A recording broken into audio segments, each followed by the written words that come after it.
Garlic fries and baseball guys with Joe Shasky, Mark Willard, Braves in town.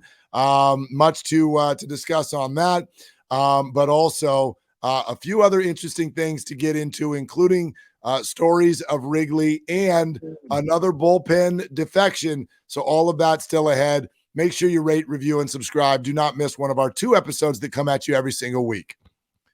All right, real quick, while we're talking about being at Wrigley, I do want to say this. I know that the 49ers drove the bus as far as this Bay Area invasion of Chicago over the weekend, but I got to share that a vendor came by, and we bought a few Bud Lights, and he looked at us. The vendor came to you? Oh, yeah. We don't have beer people walking around anymore. Let me tell you, but Soldier Field sure doesn't. Oh, really? I went foodless at Soldier, and I think I got one beer, and I don't even know where it came from. One of my buddies went to go venture out, found a vendor. This is where you find the vendors at Soldier Field. They're on the concourse. They're not where the people are. They're cruising around on the concourse, which is so small, it's a complete gridlock. So the vendors just park somewhere. They're just stand there on the concourse and wait for people to come to them. I'm like, this is the laziest thing I've ever seen at a sporting event, and I've seen a lot of lazy stuff.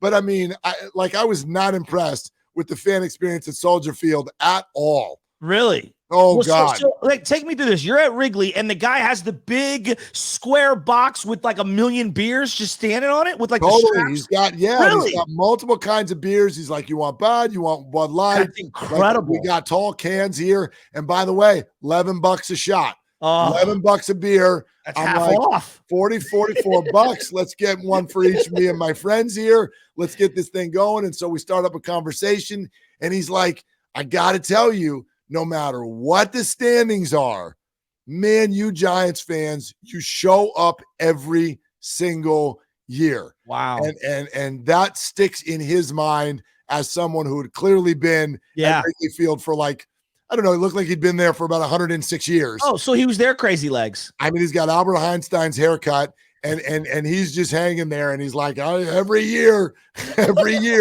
you guys are here. I'm so impressed with all you Giants fans. So I didn't want to tell him, like, actually, most of us are here for the Niners, but yeah, they show up every year. Well, I think that's one of the big misnomers, and I argue with my morning host, Bonte, my partner, every single morning on this.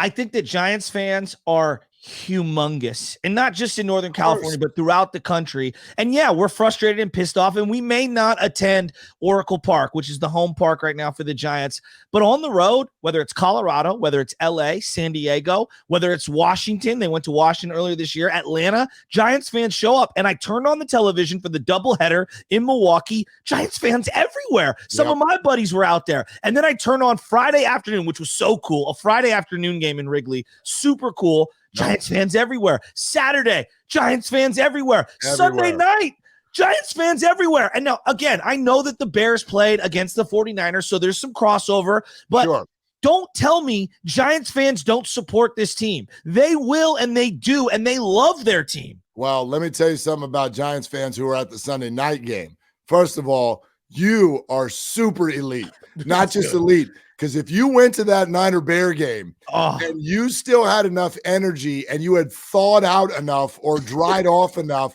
to go to another sporting event later that day, my gosh, I applaud you.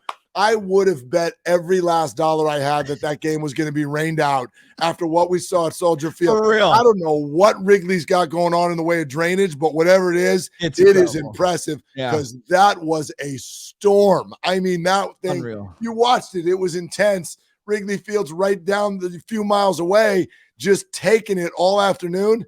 Ready to go for Sunday Night Baseball. Now I have to ask you, because I've never been to Wrigley, all right? I've been to Fenway, and it was one of the most glorious sporting events I've ever been to. I found it to be so nostalgic. It's so cool. I mean, it feels like you're walking back in time. Have you been to Wrigley before, and what is your impression of it now? Because they've added a lot of different things to the stadium now. Yeah, no, I had been to Wrigley once before. Okay. This was my second. I had better seats this time, so I got like the real sort of experience in the home plate area and whatnot. Oh, nice. I mean, just really impressed. Like such a great combo of a beautiful old style ballpark that has kept its old charm, but also sort of the convenience and accessibility that you want in a modern ballpark. Easy for me to get to the restroom and back and not miss a pitch. That's crucial. Plenty of food options available.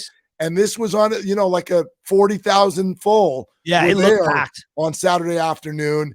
And Giants fans took over Wrigley more than Niners fans took over Soldier. No question about that. The outcome was part of that for sure. But yeah, it was a really just fun vibe and space and just the whole thing. It feels like it's just all right there in front of you, the sight lines. Unless you have one of those seats that's behind a pole, they still have those. So as long as you don't end up there, I couldn't recommend it more. Well, and I just think of like Giants, Cubs, to me, like nostalgia, 80s. Like that's what I think of me growing up loving Giants baseball, 87 playoffs. You know what I'm saying? 89 playoffs. Like that's what I think of right off the rip. And so I love everything about the Cubs, their old school uniforms, that stadium. What was the atmosphere like around the ballpark? Because the one thing that I took away from when I went to Boston, and this is 15 years ago, they had these like parklets where everything was shut off around it, and it just felt like baseball festivals in front of the stadium where you're just drinking and hanging out and there's no cars. It was really awesome. So did they have that same kind of thing out at Wrigley? It's almost more understood than it is sectioned off. It's just Wrigleyville. If you've never experienced Wrigleyville, you got to do it because the stadium just pours out onto the streets. Every other door is a bar or a restaurant. Some of them are obvious. Some of them are more hidden. Everybody there wants to host you. Oh, really? Know what I mean? Like, oh, yeah. Midwest hospitality. Chicago was so welcoming until halftime of the football game. and then they were mad because they're like, Justin Fields sucks. And then you got to the second half, and then they wanted to just be like, they wanted to get everything off their chest and get back at everything they'd had to listen to for the previous 2 hours. But until then, man, yeah, the Wrigley vibe was very welcoming. And you can't, there's no direction from Wrigley Field where you can walk. You got to walk at least 2 blocks before you get to non-bars and cars. Wow. But outside, cool. You can go wherever you want in any direction after a game, and it's just fan-friendly and fun. And drink responsibly. That's all I'll say. Let's also put this in perspective. You're talking about the Giants fans taking over the stadium. They're having a horrible year. It's not just a bad year. I mean, it's for their standards, for what we thought they'd be better. I didn't expect them to win 107 again this year, but I thought they'd be closer to 90 than where they're at right now. And to see the fans show up was just a reminder to me. Sometimes we got to step away from how frustrated and angry we are on social media and realize Giants fans are going to support this team. They might be pissed. They might be angry, but they're going to show up. All you need is a look at the Cubs to know how bad it could be. Because let me tell you, you go through that lineup and we haven't heard of any of them either. No. They are also incredibly boring. And the difference is, as of 13 months ago, their roster was loaded with stars and they shipped them all out. And I can only imagine what our fan base would do if something like that happened here. 3 championships and never did they sell off. They re-signed all of them with the fans' request. It's a good point. And by the way, then got ripped for it very often because they had signed contracts that then got bloated and the players started to decline. The other option is to do what the Cubs did, and let me tell you, that does not look like fun. Yeah, I know. I mean, we're lamenting about losing Madison Bumgarner from just a couple of years ago. They lost to everyone all at once. I mean, it's been a big exodus, and the crazy thing is none of those guys has performed really anywhere else either. Well, right. It doesn't necessarily look like it was the worst move.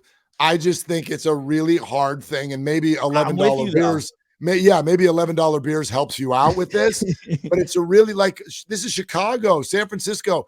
These are top 5, top 6 markets. Yes. How can you be like, sorry, we can't afford players? But then, as we all know, we've discussed so much, it's hundreds upon hundreds of dollars to take a family to a game. So This was a little bit more, it felt a little bit more affordable and whatnot. And so maybe that's why they get away with it, or maybe their fan base is just so used to losing for so long.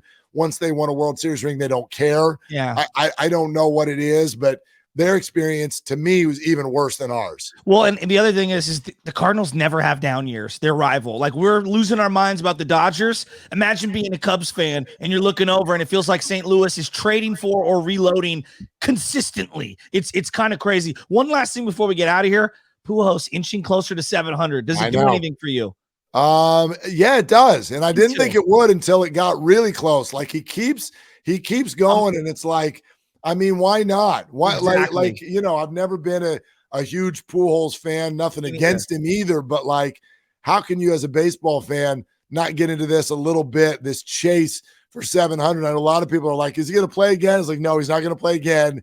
He's like 68 years old. He's the only athlete older than Tom Brady. But you know, like, yeah, tons of fun to watch him go after this thing. I believe he's 4 away right now, and I'm expecting all these pitchers out there, groove him in. We want to see it. You want to see it. Be the Mike Bassick to his 700 and what is it, 56, whatever it was that Bonds hit off of Bassick, and be remembered forever. Yeah, absolutely. By the way, I got one thing for you before we go too. Yeah. And literally, this just came to us. Our producer Sam just hit us with this, and it's extension of our conversation about Brandon Crawford from earlier. Here is the quote. We already know how Farhanzadi recently said, quote, everything is on the table this winter, including going out and being aggressive at the top end of the free agent market. Bob Nightingale reports that they would, quote, love to go after a top end of the market shortstop if they don't sign Aaron Judge. So he is saying that they will be involved in Judge conversations, and if not, they absolutely want to be aggressive at the shortstop position, despite a $16 million contract for Brandon Crawford next year. That's encouraging. Why does the pessimist in me say, why does it have to be either or? Why can't it be both? But I guess, hey, maybe Rodon is being, maybe Rodon's also being factored in there. I don't know. I still feel very unlikely on Rodon at this moment, but maybe they're already doing the math. Like, we're going to try to keep Rodon, and hence we can't afford, 3 bloated contracts. Well, like I don't even know if the Giants can use the phrase "can't afford" this offseason, because yes, they can. Yes, they can. Yeah. Sí se puede. But anyway, I love this just because, and again, until it's not talk, it's just talk. And so they got to go get some wins this offseason for sure.